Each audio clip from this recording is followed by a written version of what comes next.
Good morning all dear students. Today we will read about the Sultan of Mysore means Tipu Sultan.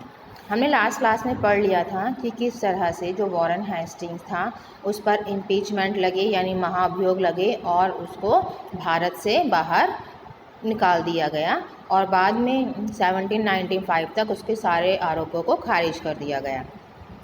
अब हम सुल्तान जो कि third Mysore वार है टीपू सुल्तान के बारे में पढ़ेंगे जो 1790 to 92 तक उसका शासनकाल रहा।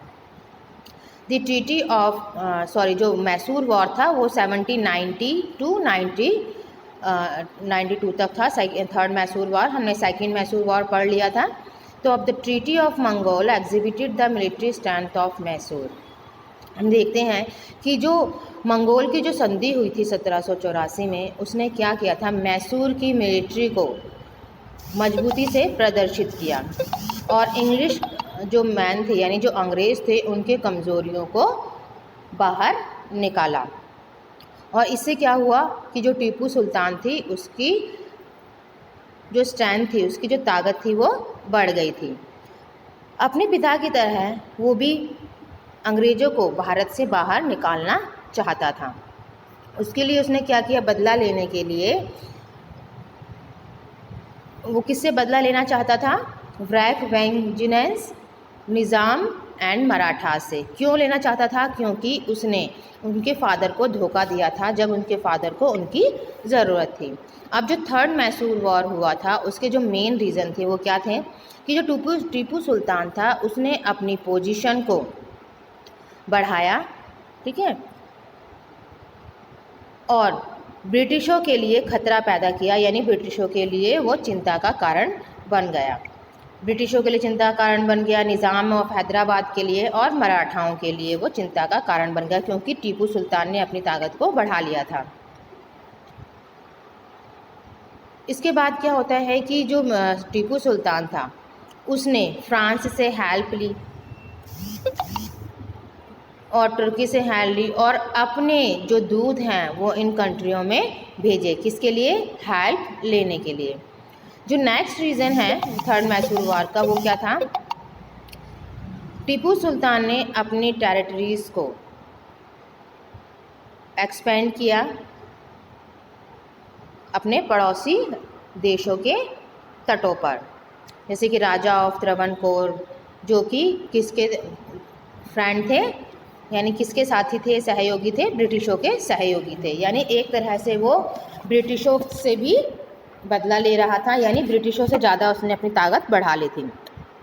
1789 में क्या होता है, ब्रिटिशों ने एक त्रिपक्षीय समझौता किया, ट्री पार्टी अलायंसेस, जिसमें कि किसके साथ किया था ये समझौता, निज़ाम और मराठाओं के बीच हुआ था। निज़ाम एंड मराठा अगेंस्ट टीपू सुल्तान, यानी ब्रिटिशों ने एक त्रिपक्षीय जो समझौता था वो किस किस के बीच था, ब्रिटिश, निज़ाम, मराठा, इन तीनों ने एक समझौता किया। किसके अगेंस्ट किया था वो, टीपू सुल्तान के अगेंस्ट। उसके बाद जो वॉर था वो मई 1790 में हुआ, किसके बीच हुआ, अंग्रेज़ों और टीपू सुल्तान के बीच। ये युद्ध 3 चरणों में लड़ा गया था। First of all the first phase commenced when Meadows the governor of Madras. First phase में जो मद्रास का गवर्नर था मीडो, उसने क्या किया था, अपना डायरेक्ट कैंपेन मैसूर में चला दिया बिना टीपू सुल्तान की परमिशन के। लेकिन जो टीपू सुल्तान था उसके जो रैपिड मूवमेंट्स थे यानी जो तेज़ गति से जो आंदोलन हो रहे थे उसने क्या किया, इंग्लिश लोगों के यानी अंग्रेज़ों की सेनाओं को हराया और उनको इससे भारी नुकसान हुआ। इसी बीच क्या होता है, कॉर्नवालिस ने अपने आप को क्या किया, दिसंबर 79 में वहाँ की सत्ता को संभाल लिया। जब कॉर्नवालिस आता है तो वहाँ सेकंड फेज की स्टार्टिंग होती है। कॉर्नवालिस वेल्लोर से मार्चिंग फ्रॉम वेल्लोर से आकर वो बैंगलोर को कैप्चर कर लेता है 1791 में, यानी दिसंबर 1790 में वो आता है और मार्च 1791 में वो बेंगलोर पर कब्जा कर लेता है, यानी कि 3 महीने के अंदर ही उसने बेंगलोर पर कब्जा कर लिया। लेकिन टीपू सुल्तान भी बहुत चालाक था। उसने क्या किया, अपनी ब्रिलियंट स्ट्रैटेजी से उसने युद्ध को बहुत लंबे समय तक खींचा। अब कॉर्नवालिस को क्या करना पड़ा, मंगलोर को छोड़ना पड़ा, क्योंकि उसके जो प्रोविज़न्स थे वो कमज़ोर थे, यानी उसकी जो स्ट्रैटेजी थी या उसके जो काम करने के तरीके थे वो टीपू सुल्तान से कम थे। थर्ड फेज़ शुरू होता है, कब शुरू होता है, जब timely aid from Marathas with plenty of provision help him to resume his campaign and march against Srirangapatnam again. कि जब मराठा कॉर्नवालिस को पूरी हेल्प देते हैं और उसके कैंपेन को रिज्यूम करते हैं, यानी उसके कैंपेन में भी हेल्प करते हैं, तो वो श्रीरंगपट्टनम जो कि टीपू सुल्तान की राजधानी थी उसके अगेंस्ट वो कैंपेन शुरू कर देते हैं। लेकिन इस समय क्या होता है, टीपू सुल्तान को डिसएडवांटेज होता है, यानी उसे नुकसान उठाना पड़ता है और स्विफ्टली क्या होते हैं, जो अंग्रेज होते हैं वो पूरी ताकत से श्रीरंगपट्टनम के हिल फोर्ट को घेर लेते हैं और उस पर कब्ज़ा कर लिया उन्होंने 1792 में। सुल्तान ने एक संधि की ब्रिटिशों के साथ, श्रीरंगपट्टनम की संधि।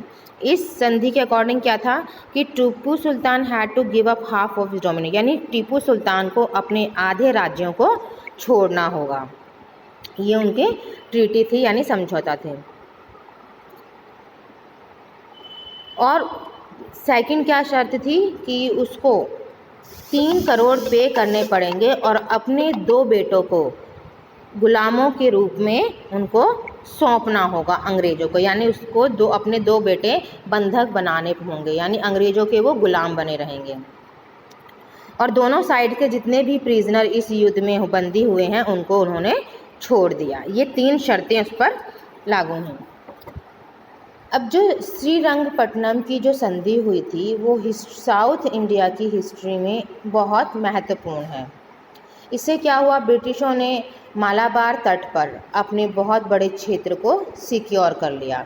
इसके अलावा उन 12 महल डिस्ट्रिक्ट और डिंडुगल को भी अपना लिया।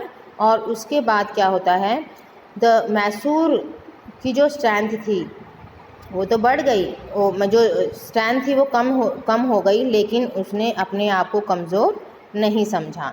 इससे कह सकते हैं कि टीपू सुल्तान हार तो गया लेकिन वो डिस्ट्रॉय नहीं हुआ, नष्ट नहीं हुआ, यानी उसने अपनी हार नहीं मानी। अब नेक्स्ट है सब्सिडरी सिस्टम। सब्सिडरी सिस्टम का क्या मतलब है कि जो सहायक प्रणाली होती है उसको हम सब्सिडरी सिस्टम कहते हैं। कि ब्रिटिशों ने इंडियंस को कौन सी सब्सिडरी सिस्टम, कौन सी सहयोग प्रणाली दी। अब है कि वेलेस्ली के जो प्रेडेसर्स थे, प्रेडेसर्स मतलब जो उनके पूर्वज थे, उन्होंने एक अलायंसेस किया था, अलायंसेस यानी एक समझौता किया था भारतीय राजकुमारों के साथ, जैसे कि नवाब हैं, औध के नवाब हैं, हैदराबाद के निज़ाम हैं, उनके साथ समझौता किया कि they receive subsidies from the Indian rulers, कि वे भारतीय शासकों से सब्सिडीज़ लेंगे। क्यों लेंगे? मेंटेनेंस ऑफ ब्रिटिश ट्रूप, की जो ब्रिटिश लोग हैं उनकी सेनाओं की मेंटेनेंस के लिए वो इंडियन रूलर से सब्सिडी लेंगे। अब मन में आपके क्वेश्चन भी आएगा कि वो सब्सिडी उनसे ही क्यों लेंगे? क्यों? क्योंकि वो जो उनकी जो सेना थी वो protection of respective Indian states, क्योंकि वो सेना भारतीय राज्यों की सुरक्षा करती थी। Wellesley enlarge and consolidated the already existing system. Wellesley ने पहले से जो सिस्टम था उस सिस्टम को आगे बढ़ाया, उसमें चेंजेस लाए। However his originality was revealed in its application. हालांकि उसकी जो वास्तविकता है वो उसकी एप्लीकेशन से रिवील्ड होती है, पता चलते हैं। अब इसके सब्सिडरी के मेन फीचर्स क्या थे? Any Indian rulers who entered into the subsidiary alliance with the British had to maintain a contingent of British troops in his territory। यानी कोई भी इंडियन रूलर्स जो ब्रिटिशों के सब्सिडरी अलायंस में एंटर करेंगे उन्हें क्या करना होगा? ब्रिटिश ट्रूप की कॉन्टिंजेंट, यानी उनको ब्रिटिश सेना को मेंटेन करने के लिए वहाँ पर एक सेना रखनी होगी, यानी उनको सेना में जाना पड़ेगा। ये किसका ऑर्डर था, किसका कमांड था? ब्रिटिश ऑफिसर का। इसलिए जो इंडियन स्टेट्स थे वो क्या कहलाते थे? प्रोटेक्टेड स्टेट, यानी संरक्षित राज्य। और उसके बाद जो ब्रिटिश थे वो पैरामाउंट पावर कहलाए। पैरामाउंट पावर क्या होते हैं? सर्वशक्तिशाली जो होते हैं उसको पैरामाउंट पावर कहते हैं, यानी उन्होंने अपने आप को पैरामाउंट पावर घोषित कर दिया। ये ब्रिटिशों की ड्यूटी थी कि वो स्टेट को सेफ रखें, किसे? एक्सटर्नल एग्रेशन से। एक्सटर्नल एग्रेशन यानी बाहरी आक्रमण से वो इंडियन स्टेट्स को सेफ रखेंगे।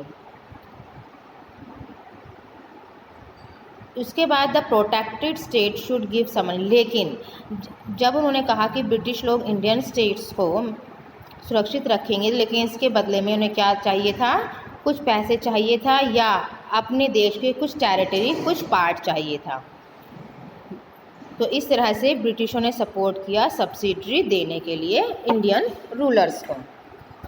नेक्स्ट है कि जो प्रोटेक्टेड स्टेट हैं उनको अपने सारे कनेक्शन यूरोपियन पावर से या जो फ्रेंच है उनसे अपने हटाने पड़ेंगे, यानी यूरोपियन से और फ्रेंच से उनके कोई भी कनेक्शन, कोई भी संबंध नहीं रहेंगे।